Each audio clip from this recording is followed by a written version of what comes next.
an awesome experience, which is probably going to sound weird to a lot of people out there because cancer and awesome don't usually make it into the same sentence or paragraph or book.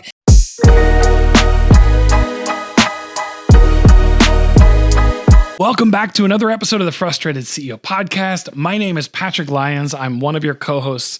I'm here with my friend, my colleague of 10 plus years now. Gosh, it's been a while. Patsy Feeman. Patsy, welcome back to the show. Thank you. Delighted to be here. This is a very important topic we're covering today. I know. I think about all the times you have said, lead yourself first when you're talking about leadership. And I think this episode fits squarely into that concept of leading yourself first. Because today, our guest, we want to welcome to the program, Dr. Cindy Howard. Dr. Cindy is a chiropractic internist. She's a nutritionist. She's author of the book Positively Altered and host of a podcast by the same name, the Positively Altered Podcast. She's a national speaker on resilience and leadership and functional medicine. And today we've brought her here to cover health and wellness on the show. Now, this is a topic we have covered before. It's been probably a couple of years.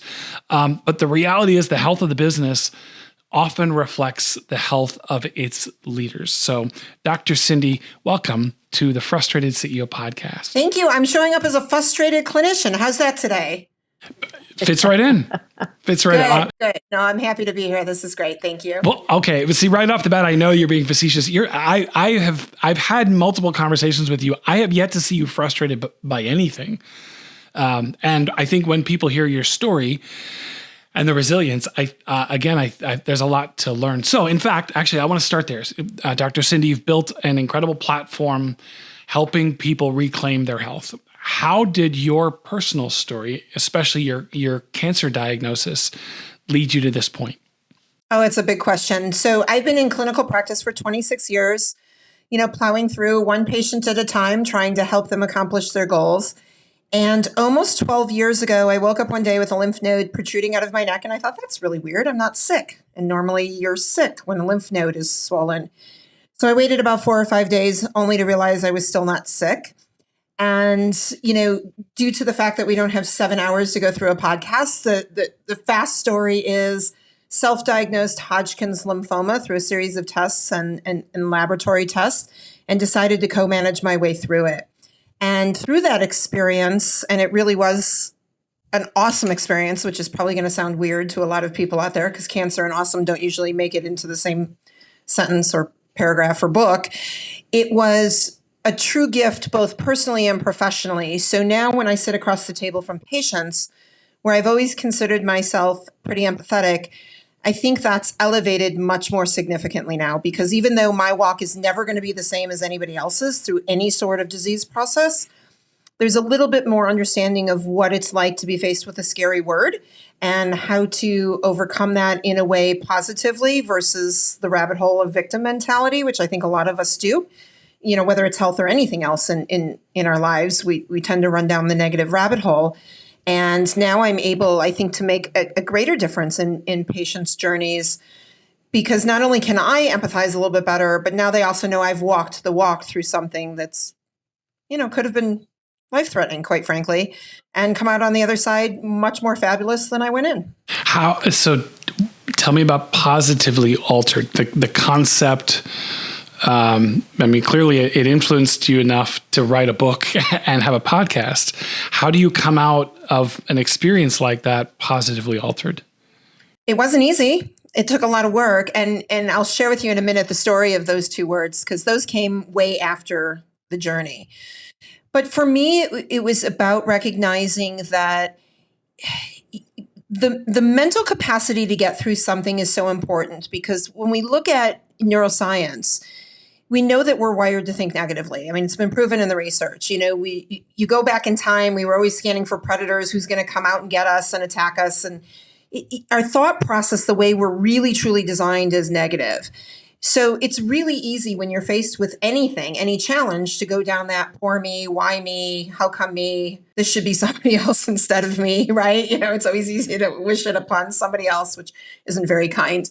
And I made a real conscious decision that I didn't want to be sick. And when somebody says the word cancer, and it's weird because I actually said it to myself, I wasn't sitting across from a doctor, I self-diagnosed. I made this conscious decision that I'm not sick. And in talking to a very dear friend of mine, she said, then don't be. And it was a really interesting concept to have somebody kind of shove it back in your face of like, then don't be the thing that you're supposed to be or expected to be based on a label, right? And I think we all do that. Here's this label, so here's the next step. And it was in that moment of talking to her that I decided not to have cancer because having it means owning it. And I didn't want it to truly be a part of me. I decided to walk through it and experience it. And it was in really those few moments with my girlfriend of choosing not to be sick that I recognized, all right, that was a conscious decision to find the gifts and the love and the joy and the positive in the journey. So I was actually keeping a diary. I'm old enough that we called it a diary versus a journal, right? So I kept a diary of my experience through about 6 months, maybe a little bit longer from start to finish. And when I was done, I realized that there was a lot of good stuff in there. There was a lot of funny stuff and self-deprecating stuff and medical stuff that, as cliche as it sounds, if it could help change one person's outcome for the better, it was worth publishing. The title of the book is really fascinating because the title was originally Pregnancy is Worse Than Cancer.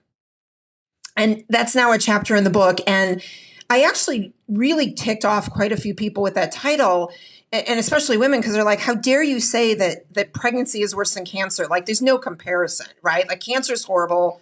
Pregnancy has its moments, but it's not horrible. Well, I don't want to ruin the chapter in the book for those of you that might read it, but for me, pregnancy actually was worse. So it was a perspective that I didn't have that positive mental capacity at the time of my horrible pregnancy, and through cancer I did. So you fast forward quite a bit of time after writing the diary, and I was working on rebranding myself and changing my public speaking. And I was working with a friend of mine that was creating the Dr. Cindy brand, and I had to fill out this massive questionnaire, which always annoys me, right? Please think about this deeply and give it, consideration when you answer the question. And I was really annoyed because I hate all that kind of minutia work. I'm a high level girl and just wanted the brand. I'm like, just come up with something great that's orange and we'll be done. And one of the questions, and I truly don't remember what the question was ever about, but I answered it in a way that said that I hope that through this journey, I can leave people positively altered, meaning whatever state you're in, it's better in a positive way from that moment forward. And there was born the entire Positively Altered project and the book and the podcast. And now that's the mantra I live by is I want us all to be positively altered in whatever we do, business, personal, vacation, it doesn't matter. We want the outcome to be a little bit different and not negative. And I've got 10 questions rummaging in my brain. I am acutely aware how we're wired for the negativity. Even in the midst, you were able to shift your mindset with the help of somebody else, but you still had to do that internally. So what did you bring to the table that it would be useful to our audience about how do we grab hold of that for ourselves? How do we find that? Because you're right, all the blaming others in the world and denying something's going on doesn't really give us the strength of character to grab hold of what you're talking about. Yeah, there's a couple things that I did that I think are really useful for people. And the first one is just to make the conscious decision to do it, right? Which sounds really easy. And you just say it out loud. I'm going to do this, right? I'm going to go through this better. I'm going to think positively. I'm going to have a better outcome. And in the saying it out loud is what leads me to actually what I think is the next greatest step that I incorporate with patients and people all the time. And it's what I call my I am list, right? My I am list. And people will walk through, I am struggling. I am frustrated, right? I mean, I was joking that I was a frustrated clinician, but I don't like to say those words. I'm frustrated. I'm lonely. I'm sad. I'm overworked. I'm tired. I'm broke, right? Whatever the words are. I'm not well. I'm sick. And it's recreating that list of I ams with the positive. So I am well, I am happy, I am beautiful, I am sexy, I am wealthy, I am great at my job, I am an awesome clinician, I am a fabulous leader, I have an amazing team, I love my practice, right? And it's these I am statements that we tend to become when we write them and then more importantly, say them out loud. So I always joke that For my women leaders out there, you pull out the lipstick. For the men, steal your lady's lipstick. And on the mirror in the morning, right, should be your I am list. So you write all these I am statements, and it's in lipstick on the mirror. And then you wake up, you brush your teeth, you pee and poop if you need to do that. It's okay to do those things first. And then you say that mantra out loud, right? I am an amazing leader. I am a strong leader.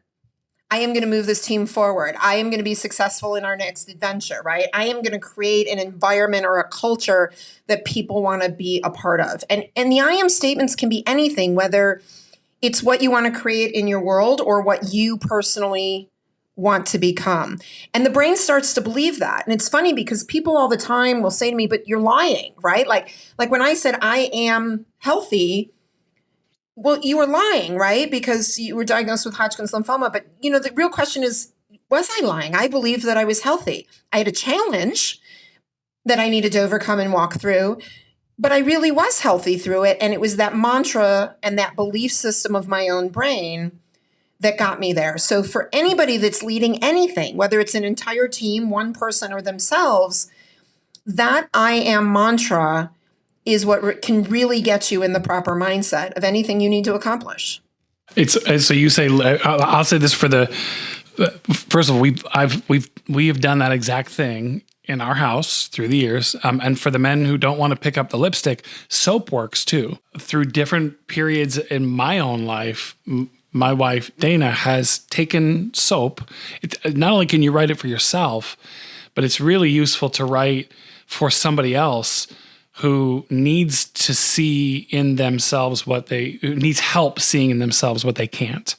And I have pictures of some of the where my wife would put things on my mirror. And to your point earlier, I always used to say, assuming I brush my teeth 2 times a day, I'm going to have to see that. Most of the time you just forget about it and you look through it and you're trying to, how's my hair? Do I look presentable for work? But there are times where you read it and there are so many negative thoughts that are going through our minds all the time. The question is, what are we doing to counter that? Like how am I changing the soundtrack in my head? And it's an easy way. Those I am statements on a mirror, wherever you can post that. It's a great way to just begin to put different thoughts into your head. I love the concept, and I've done it, and I can say it actually works. But in some regards, it's what we do with strategic planning. It's what we do with team building. It's what we do with leadership development. If people don't have a vision of what they desire, where they want to be, then they have nothing to, in my words, but similar to what you just said, Dr. Cindy, live into. It isn't, you said earlier, it's not easy. We have to shift our mindset. It isn't easy. It's a practice, right? It's something we have to really get good at every day. And even if we carry, I used to tell people just carry a little piece of paper with it on there. Now it's even easier. Take a picture with your phone. I mean, nobody leaves the office without their phone or goes to the office without their phone. You can pull it out. You're sitting in traffic. Okay, maybe you shouldn't do it while you're driving. That was a bad suggestion. But, once you get to the office, you sit at your desk, you grab the cup of coffee, before you take the first phone call or the first meeting, pull it out and you read it. And just as we do brush our teeth every single day, if we create the habit of reading those as well, we don't forget to do it, and it just becomes that common, and you don't forget after a couple of weeks of practicing the habit. And sounds like in both of your examples, you've had support or help or your, cheerleaders or mentors or, all of the above. Can you say a little bit more about that? Yeah, it's interesting. And I think we all operate differently. I mean, I am Wonder Woman. I can do everything by myself, right? Whether it's lead my own organization or overcome a disease. I truly put on the cape, right? I always joke that I have the chest for Wonder Woman. So, I can fill those, that costume really well. And I move through my day like I'm invincible, right? Don't need help, don't need support. The reality is we're really not designed to walk through this, this life by ourselves to a certain degree. And, whether it's a business partner, personal partner, friend, child, mother, brother, it sort of doesn't matter. It is really important, I think, to lean into that one person that you trust, that you can be vulnerable with, that it is truly okay to say, you know what, I'm actually really having a bad day and I'm struggling and I'm not following my I am statements, or I'm not leading well, or I feel like a failure, whatever the words are, right? And you lean into that one person, and hopefully they're not having a bad moment when you're having a bad moment. But that isn't necessarily going to sit and just say it's going to be fine, because in that moment it might not be fine, but that can just listen, like truly just listen and hear you, and be supportive to know that we don't do this alone, right? All of us have these moments of frustration and struggle, and that whatever you might need from that person, you just ask for, right? I need a hug. I don't need a hug. I need a handshake. I don't need a handshake. I need you to just hear me, right? Or I need you to yell and scream and kick the wall with me sometimes, just to get out that frustration. So whatever it is, finding just that one person that won't judge when things are not going perfectly. Because, my friends know I'm Wonder Woman, but the couple that I confide in also know that sometimes Wonder Woman doesn't spin around the right way and the outfit doesn't just all of a sudden appear, right? Sometimes you're still in pajamas and you can barely get out the front door and you did forget to brush your teeth. And a lot of what you're talking about here is some of the myths that CEOs face, right? We're supposed to have all the answers. We're supposed to not ask for help. We're supposed to, not have blind spots, and we could spend the rest of this. So I love what you're saying, and that it really is a counterintuitive move for anybody, but especially those in key leadership positions. So it's interesting for me. Yeah, when you look at leaders, right, and this is the thing that I always find fascinating, because again, to your point, there's a level I think that we put on ourselves of we have to excel, we have to be on all the time, right? We have to perform, we have to know what's going on, we have to lead with confidence and execution. And the reality is, there's moments that we don't have any of that. But if you look at everybody we're leading, they don't have 100% of the Wonder Woman or Captain America attitude either. So if we allow ourselves to be transparent and real and show some of that, now I think the ability for everybody that we're leading to also say, it's okay that I'm not doing everything I need to do in this moment either, and feel comfortable enough to own that and ask for help or ask for support becomes easier from the leadership. Because, I had to learn this, right? If I am Wonder Woman every single moment of the day, people don't want to come to me with vulnerability, right? They feel uncomfortable because it's like, well, I can't elevate to Cindy's level. So why would I show that I'm incapable? And yet when I show that sometimes that level is just a figment of our imagination, and I have moments and days that are less than stellar, it evens us out a little bit, right? And that doesn't lessen my position in my organization. I mean, I'm still the boss, the leader, the queen of ceremonies, whatever it winds up being. But on a human level, no different. We're really no different. And I suspect in that vulnerability or in that moment of being real, we can actually bring our best selves more efficiently or effectively to the table, and we can actually get more done. So, it's really tiring to be Wonder Woman all day. Actually, it's exhausting. So when you take off the cape and you take off the costume, right? You take off that outer shell of your being. There's more energy for, I think, more productive things than portraying that attitude that you can do it all every moment of the day. So let's talk about that actually, because we've talked about this a lot on this show. The single greatest impact on any organization culture is the senior leader. So what is talk about how a leader's personal energy, how their commitment to either authenticity, like you're talking about, or health and wellness, like how does a leader's personal energy, is how I'll say it, impact their ability to show up well with and for their team? Well, I would turn around and sort of ask the question to everybody listening, and that is, what does your day look like from a health and wellness standpoint? So did you get enough sleep the night before, and did you make it through the night without getting up? Did you bounce out of bed first thing in the morning ready to go on, or did the snooze button go, 13 times before you actually got out of bed, and now you're running last minute, catch that quick shower, hopefully the socks and the shoes match when you show up to work because you're in such a hurry. What does the rest of your day look like? How many cups of coffee do you need in the morning before you take that first meeting? Can we talk to you before that first meeting or that first cup of coffee? Are you crashing after lunch? 2:00, you had a big meeting, big pasta salad. Now you're feeling a little bit drained. And then are you going home at 9:00 at night when, you've put in a 12-hour day? And have you been kind to yourself in terms of even that and I sort of hate the balance, because if you're doing what you love, you do what you love. But that self-care of knowing where the boundary is to stop work, right? And move on to something else. And if the answer to a lot of those questions are, wow, I don't do that, then are you really showing up with the greatest capability to be there for your team? Because if you're tired, or you don't feel good, or you're not managing your health, or, your diabetes is acting up and now you can't even go to lunch with your client because you can't eat what's on the menu. How do you lead? And, I ask that question, how do you lead in a really great way when you don't even feel good? Right? So now it's not even about the skill set that you teach others or the example in, let's say, the business environment that you set, but just showing up physically and emotionally. Are you present 100%? And most of us, the answer is no. So when you meet somebody, as we all have, and we all will continue to, especially as our world continues to escalate in the doing mode, where do you start with people? It's not going to change all the time. Where do you start? From a health standpoint? Yeah, from a well-being standpoint. Yeah, it's a great question. So, first thing is really just a thorough history anyway of like, okay, so Patsy, what's giving you a hard time? What do you struggle with? Let's even just say it's just sleep and energy, because most of us have those issues, right? We don't have 100% energy and we're not sleeping well.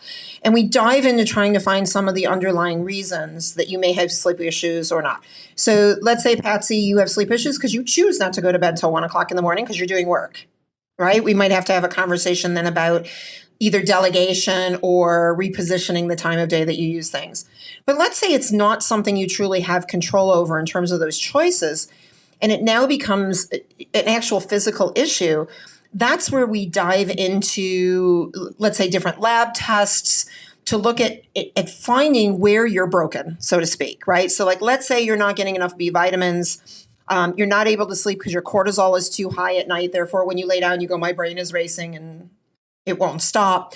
And we start to look at some of those things on the medical side that we can truly change and affect, right? Because none of those things you're stuck with. When we find where you're broken, then we utilize, whether it's food or exercise, lifestyle changes, supplementation with vitamins, minerals, herbs, homeopathic remedies. We find that we can start to alter the chemistry or the physiology of our body to where now when I say you should be able to bounce out of bed at 6:00 in the morning and be ready to go, feeling like you don't have to hit snooze, how much better would it be to show up to your team feeling that way versus I'm not rested and I wonder how many cups of coffee it'll take me to get through. So we start with some really good question and answers, right? That's really important. We always learn in any sort of medical type school, we always learn the patient will give you all the answers you're looking for if you just ask the right open-ended questions and you listen. So we let patients talk. And then we start testing and we look at micronutrient levels, and we look at how the organs are functioning, and we look at some of the functional testing, let's say in hormones or gut work, and then we fix everything that's broken. And it's amazing how simple that can be when you know what isn't working, how to fix it, right? I mean, you think about this from a corporate level, right? Like you have a leader and you've got a whole team, and the team isn't performing optimally, and they're not accomplishing their goals, and they're not getting their projects done on time. Rather than yelling at them, it makes sense to sit down and go, what's getting in your way, right? Let's look at that organically and say, okay, what's keeping you from accomplishing these goals? What skill set maybe do you not have you need to learn, right? And you start to ask those questions in the corporate setting. Medicine's no different, right? So we start to ask, what kind of tools do we need to give the body so that it can perform optimally? And once you give the tools, now you solve that problem and you've got a well-performing team or leader that can support that team. And I imagine, so basically you create a baseline, right? You do that with your team. If it's not performing, you do that with an organization if the culture is broken. And you're talking about doing that with individuals. Could be health, could be physical health, so there's some medical, could be other things. I imagine circling back to where we started, which is going back to that having a clear idea of what better health, why better health is important is also a key component of this. Right. So what does it look like for you, right, from that standpoint? Maybe you don't want more sleep. Maybe you function on 6 hours and you feel fantastic, and that's okay, right? To your point, though, about baseline, and this is where I think a lot of people screw this up in the health and wellness space. It's so important to get baseline markers to know where you are, when you're healthy, so that if you start to become unhealthy, we also catch it early, right? Like in this world of what we call functional medicine, we don't ever want to wait until you're sick, actually. We want to get you before you get sick so that we prevent the sickness. Now, if you're already sick, we can get you out of it, and that's okay, and that's where most people show up. But, we laugh. A lot of times in the corporate space, organizations will run, every 6 months or a year, they'll have their team, right, go through a blood test, right, a physical exam and a blood test. And while it's great, it's so minute in the grand scheme of looking at the entire body and how healthy they are. And it's great because now your health insurance premiums go down because, 80% of your people don't have high cholesterol and you can save some money there. But is it really about more the saving of the money on the insurance plan versus is your team really in a state to show up physically and mentally, not just today, but for the entire lifespan that they're with your organization, right? And when you have the baseline and you monitor every so often, and for some people it's 3 months and some it's 6 and some it's 12, depending on the state of their health, now we can really catch things and keep people in a better position to show up, right? And sometimes it is even as simple as literally showing up to work, right? Sometimes as a leader, you have these people that are always sick, they're always out with something, they're constantly running to the doctor, right? And that's going to affect performance as well when they're missing from an organization. So what would it look like if we got on the front end of that and we didn't have the 6 days only because they weren't necessary? All right, my mind goes to, you've talked a lot about the physiological. I also want to talk about you talk about emotional regulation. I'll get to that in a second. So here's I'm speaking to our listener now, right? For this question, really for all the questions, it's easy to think about yourself. Like, am I getting enough sleep? Am I eating well? Am I showing up well? Am I doing what I need to do to get my health, my wellness in order? But also, if you are responsible as the leader, you are responsible for the other leaders in the organization, right? And so it's not just, this is all about you. Yes, grab a mirror, as Pat said, I think we led with lead yourself first, right? So you have to model this, but then how do you cast a wide net to care for the leaders in your organization? And here's why. So this is where I'm going. Dr. Cindy, in a lot of your work, you have strongly underlined the importance of brain health, of stamina, and, as I said, emotional regulation as prerequisites for leadership development or leadership effectiveness, we like to call it leadership readiness. What does that look like in practice?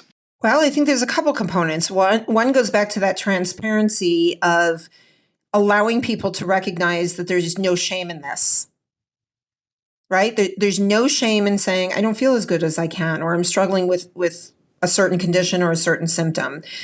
And that doesn't make you a failure and it doesn't make you less than. And right. And we need to, as leaders, let people know it's okay, right? It's okay. Number one.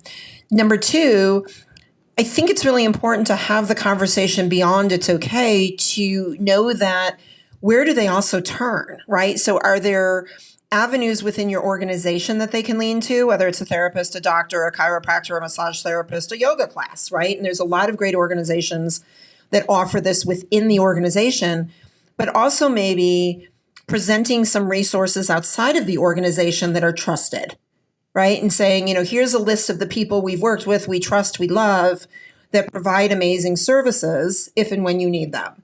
Because a lot of people also don't know where to turn when they're not feeling well, right? And you don't want to just Google somebody. I mean, that's not always the best ways, You get AI these days. And I'm not even sure that's the best way always either. It depends what it's pulling from, right?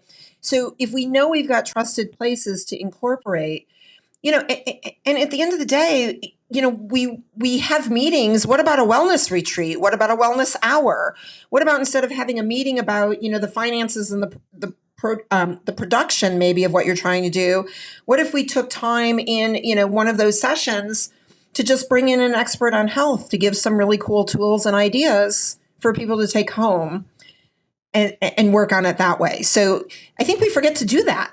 Right? We're so focused on that end game, whatever we're trying to accomplish as a leader with our leaders underneath us, that we don't always take the broken path to get there, and maybe incorporating health and wellness should be part of that path. Yeah. I think again, we talked earlier. So often, leaders, we get contacted a lot. Let's say, okay, we've got some leaders that we want you to coach or train and develop, and it's almost always what you might call the business tools. Like, okay, they need help managing conflict, or they need help having difficult conversations, or thinking strategically versus thinking tactically. And yes, we do that. And yet very often in those conversations, you do hear there is you got to get the soil right. As like, to me, it was probably a big takeaway as I was preparing for today and consuming what you've put out there. Those are getting the foundation right, so that then the business tools stick, right? If you don't have the brain health, the emotional regulation is such a great phrase. There are reasons why your people are losing their shit, as I like to say, right? They're not just, they don't just, okay, maybe there's an anger problem, but there are reasons, there are underlying reasons why. And if we don't ever get to that, it can't just be, okay, stop getting angry. You've got to get to the root of, or whether it's anger or whatever it is, you've got to get to the root of what is driving some of those behaviors. And so often it is what's going on outside. It's health and wellness. It's outside pressures. It's the internal soundtrack in my head that is feeding me lies instead of telling me truth. So I'll let you in on a little secret. You ready for this? Sometimes we have to just start teaching people how to breathe. Now you're speaking Patsy's language. Okay. Just breathe, right? And I tell people all the time, we breathe because we have to, right? But we don't typically breathe with intention. And when we stop for just a moment and take a couple deep cleansing breaths, it brings oxygen to the tissue. It helps to fuel the brain. See, I need a breath now because the English isn't coming out perfectly. We've got to slow down and just sit in breath. And it's truly amazing. And maybe we can do an exercise at the end for your listeners to teach this, but it's truly amazing when you sit in breath, how much clarity comes, and the direction that then you can take becomes easier, really, right? When you sit in breath. And even before we would run a lab test or go to a yoga is all about breathing, but even before we would show up to a class, I would teach leaders how to breathe. I've been in many leadership programs, and I just ask people to breathe, and they're, it's like, it was shocking to me the first time I went, people don't know how to breathe. I love that you're talking about breathing with intention. So that's always. And one of the things, so now I'm going to make the bathroom routine a little bit more complicated, because you've got to brush your teeth, pee, poop, and read your I am statements. And now you start with a couple deep cleansing breaths before you move on. And my joke is always do it when you're in the bathroom, because nobody's going to bother you, right? Sit your butt on the toilet and just close your eyes and take a couple of those deep cleansing breaths before you even walk out of the bathroom, and start your day with that, right? End your day with that. When the brain is racing and you're thinking, oh my gosh, I've got 100 things to do tomorrow and I didn't accomplish what I needed to, and my team is falling apart, or my team is excelling and now we've got to run. Just stop. Couple deep, cleansing breaths, fade off to sleep, because that brain will start racing in the morning. We can get to it. We just don't need it, then. And then, as I tell everybody, once you have any moment throughout your day that feels stressful, chaotic, unorganized, right? Any of those words that have a negative charge to them, just stop, close your eyes, make sure you're not driving. See, 2 times we don't want to be driving.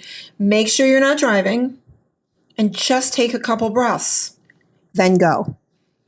And I would challenge everybody out there, no matter what level of leadership you're in, if you start to incorporate that intentional breath every day, right? Start it, end it, and use it where you have those moments that feel chaotic. I would be shocked if you didn't come back after a few weeks and tell me that it was helping you on some level. And at the end, I'll give you my email. And if it doesn't work, you can go, Dr. Cindy, you're totally wrong. And that's okay. We'll take those emails, but I won't get many of them. Well, one term that I thought of, a few minutes ago is being proactive versus reactive. So I work with teams all the time. I recently had the aha that teams have a nervous system just like I have a nervous system, and I was with a team that their nervous system was fried, and I was like, oh my gosh, they don't even, yeah. So having the intention of being proactive and knowing it's a process. But that's not our society. And you have to choose wellness. Right. That's not our society. We've become a society of we wait until we're really sick and then maybe we go take care of it. And that's a maybe. Not everybody even goes the minute they're sick. Right. And, my big mantra in the office is my goal, right? For every patient that I touch in some sort of way, my goal is that you feel so amazing when you come in for your last visit with me. You don't even know why you're there, and keep that appointment because it's fun to hear you feel amazing. And then I truly still see you once a year to check in, to run some labs to make sure that you still are in good place, that nothing's getting out of whack, so that truly you can become a once a year patient with me. And one day, and I always say over 100, I want everybody to live to be over 100, you just don't wake up because the heart just stopped pumping. And that's how we should all go. It shouldn't be from diabetes and cancer and stress. It should be a great, fun-filled, productive life with no ailments if we're preventative. The problem is we don't preach that, right? We don't practice that as a society. We are a reactive set of human beings that wait till there's a problem and then address it. And I'd love to change that, right? It's the same thing in leadership. Why wait till there's problems in your organization? Set the tone to prevent those issues, foresee them, right? And try to organize in a way that you never run into those challenges. So you work with I love that, love that. So you work with a lot of high-performing professionals. I'm assuming that not every single one of them comes in with a pretty severe diagnosis of some sort. So for those that are making the decision to shift into a more of a well-being state, what are you seeing why are they making that decision earlier, and what's the results of that? Yeah, I think a lot of people make the decisions earlier because they see loved ones go through it in a bad way and don't want to be them. Right. So you lose a parent to something, you don't like the way that's going, or, a friend, whatever, whoever it is. Right. You've got some sort of experience where you see the bad effects of not taking care of yourself and you want to make a difference. But I also see in a lot of high performing people, sometimes it really is just that internal question that they ask of like, okay, I know I want to be as high performing as I possibly can. So what are the things that I can do? And health has to be, at the base of one of those pillars to really excel, right? Because if you can't physically and mentally show up, I don't care how brilliant you are, how many sales you've made or how many businesses you've built and sold. If you can't physically and mentally show up, you're not going to be as successful in that realm, in my opinion, as you could be healthy. Right. And I would say many of the high-performing CEOs we've had on our podcast, they're up on that podium with you, woman, because they're like, this is essential. This is a foundational to my health, but also to being an effective leader. Absolutely. I mean, I don't know how you run at that level and don't take care of yourself physically. It will catch up with you at some point. There's no doubt, right? And depending on the longevity you want in that space, that's also an important question is this a 1-2 year gig and you retire and go to the islands and you're good? Where most of us are in that space for decades and want to perform that way. Dr. Cindy, earlier you brought up some of the initiatives that companies do for their people because they approach wellness as like a perk or as a box that we have to check. How do you embed it into the culture? So what are some simple ways that a leader can weave wellness into the rhythm of work, not just like as a benefit, but as a cultural norm? Great question. One, I think, is make it available, right? And not annually. Make it available truly at any moment in time, because not everybody has a problem January 1st, right? When the renewal comes in. So you want to make it available year round. That's number one. Two, I think what would be wrong with even checking in with your people? I mean, when we do performance reviews, right, Patsy? When we do performance reviews, why does it always have to be about, your capabilities within the structure of the corporation? Why can't, and not that we're going to get into people's personal health necessarily, right? I mean, I don't know that we can run down that due to, being invasive, but even just simple check-ins that way, ask them how they're feeling. Are there any concerns that are giving you a hard time? And ask those open-ended questions and just give them the opportunity to share, right? third, again, I think it is about bringing people into the organizations, whether it's myself or other people that are in this space, to again do the education. If you're having a sales meeting, whether there's 5 people in the room or 5,000, I would show up and have a conversation about different aspects of health for them to recognize, maybe we have a good portion of our team that struggle with this.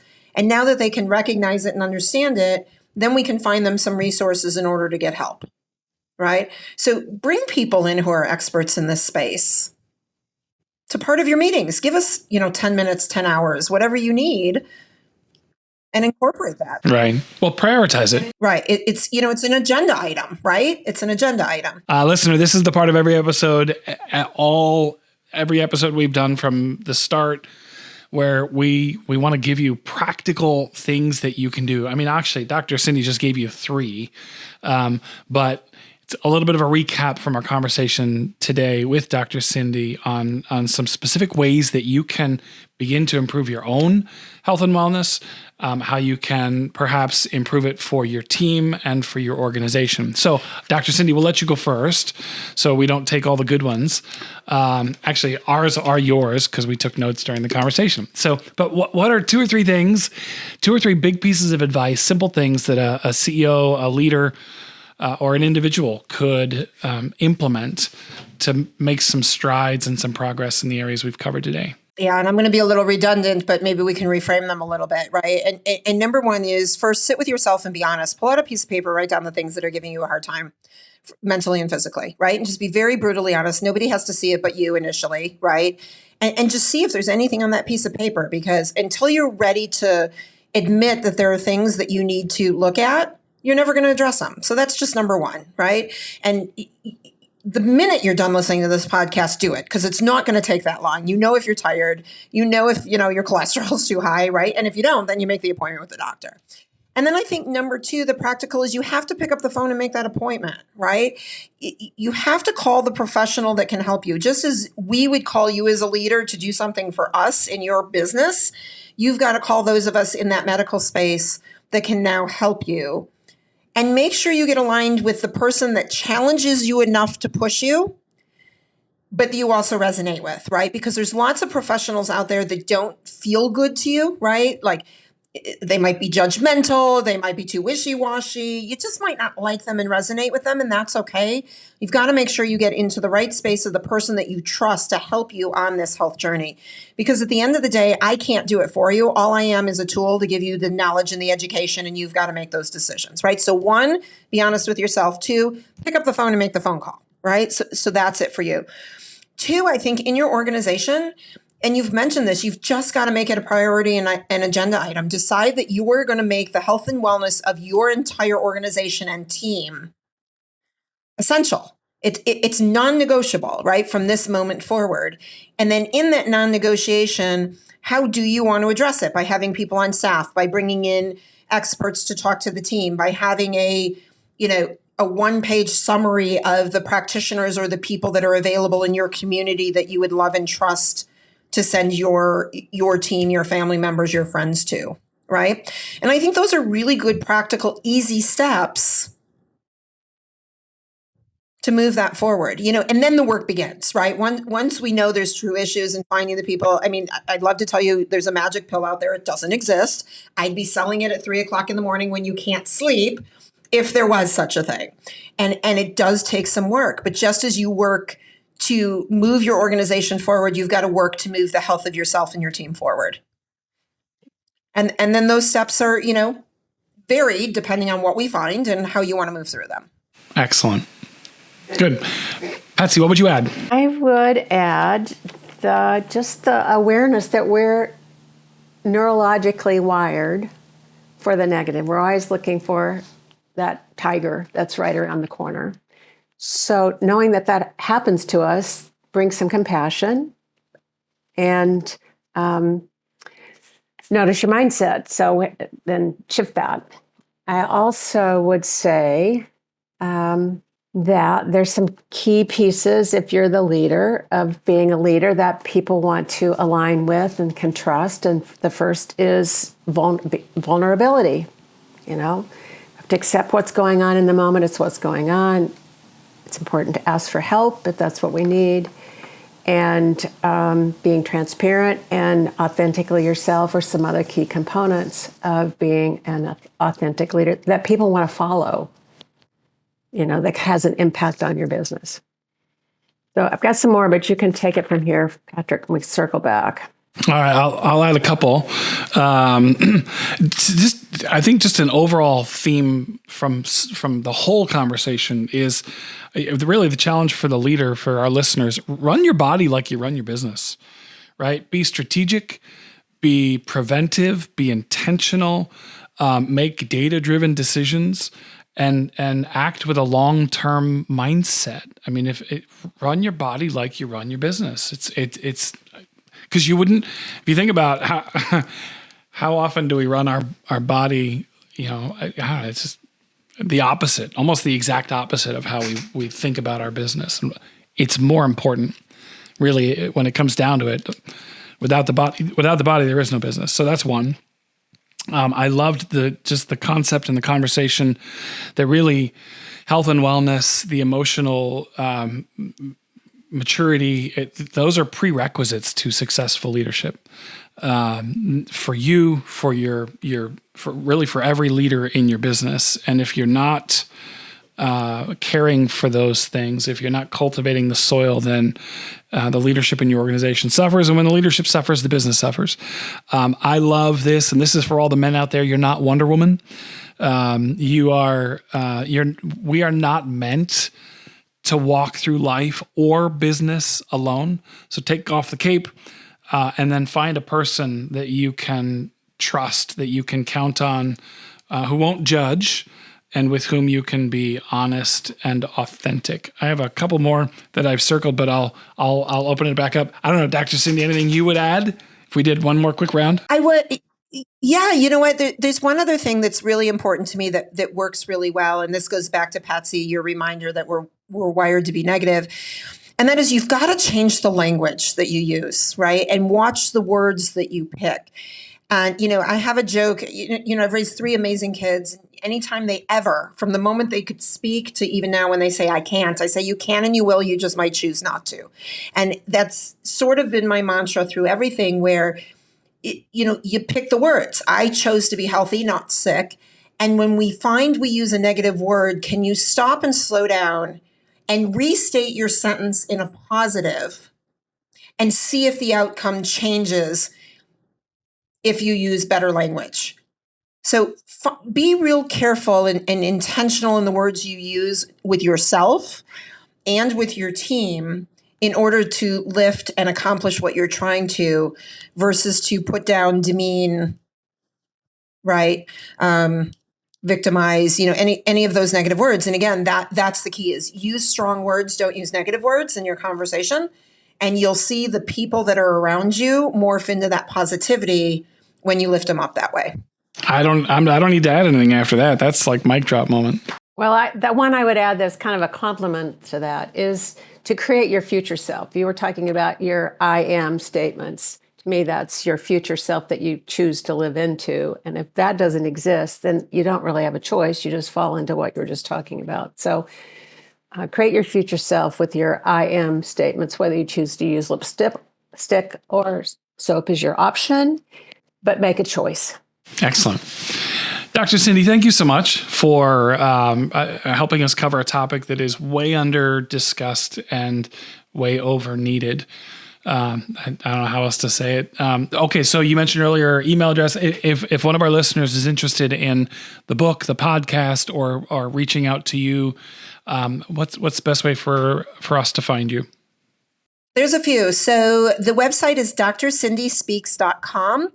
That is the website that if you want to become part of my network and my community, or you're interested in bringing me into your organization, that's where you would check me out. The health organization is innovativehwc.com. That is my business website.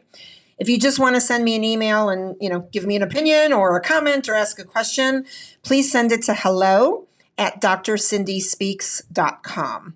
The podcast is called the Positively Altered Podcast. I think we're on Spotify and YouTube, and I don't know, wherever you find the podcast. But if you Google has the answer to everything these days, right? So if you Google that, you're going to find me.